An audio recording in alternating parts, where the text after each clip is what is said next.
विजेडी supremo श्रीजुक्त नवीन पट्टनायक निर्देश क्रमे October 2 Gandhi जयंती ठारू नवेम्बर 2 पर्यंत हेउथिबा पदयात्रा एही वर्ष दशहरा पड़िबा जोगु अक्टोबर 9 तारिख ठारू आरंभ होई जाइछि। गंजाम जिला सभापति श्रीजुक्त विक्रम कुमार पंडा सभापतित्व ब्रह्मपुरଠାରେ हजार हजार विजेडी कर्मी योगदान विशाल पदयात्रा अनुष्ठित हो जाइछि। ଏହି ପଦଯାତ୍ରାର ମୂଳ ଲକ୍ଷ୍ୟ ବିଜେଡି ସରକାରରେ ଥିବାବେଳେ ଲୋକଙ୍କ ସହ ଥିଲା, ଆଜି ମଧ୍ୟ ଲୋକଙ୍କ ସହ ଜଡ଼ିତ ଅଛି।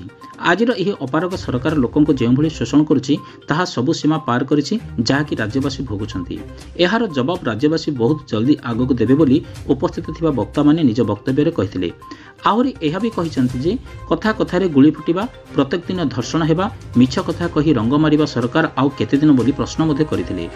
ଏହି ପଦଯାତ୍ରା କାର୍ଯ୍ୟକ୍ରମରେ ପୂର୍ବତନ ସାଂସଦ ଶ୍ରୀଯୁକ୍ତ ଚନ୍ଦ୍ରକୁମାର ସାହୁ, ଭୃଗୁ ବକ୍ସିପାତ୍ର, ରଞ୍ଜିତା ସାହୁ, ଶ୍ରୀକାନ୍ତ ସାହୁ, ପୂର୍ଣ୍ଣଚନ୍ଦ୍ର ସ୍ୱାଇଁ, ସୁବାସ ମହାରଣା, ସୁବାସ ବେହେରା, ସୂର୍ଯ୍ୟମଣି ବୈଦ୍ୟ, ବିପ୍ଳବ ପାତ୍ର, ସଂଘମିତ୍ରା ଦଳେଇ, ଦୁର୍ଗାପ୍ରସାଦ ପଣ୍ଡା ସହ ଯୁବ ଜିଲ୍ଲା ସଭାପତି ଭବାନୀ ସାହୁ, ମହାନଗର ସଭାପତି ଅଜିତ ପଣ୍ଡା, ଜୋନ୍ ଛାତ୍ର ସଭାପତି ନଚିକେତା ସ୍ୱାଇଁ, ଜ୍ୟୋତିରଞ୍ଜନ ସାହୁ, ଛାତ୍ର ଜିଲ୍ଲା ସଭାପତି ପ୍ରଶାନ୍ତ ପଣ୍ଡା, ମହାନଗର ସଭାପତି ଶୋଭନ ନାୟକ ଓ ମହିଳା ମହାନଗର ସଭାପତି ସୋନାଲି କନ୍ତାୟତ ଏବଂ ମହାନଗର ସଭାପତି ବିଜୟ ସାମଲ ଓ ଦଳର ସମସ୍ତ କର୍ମୀ ଏହି ପଦଯାତ୍ରାରେ ଉପସ୍ଥିତ ଥିଲେ।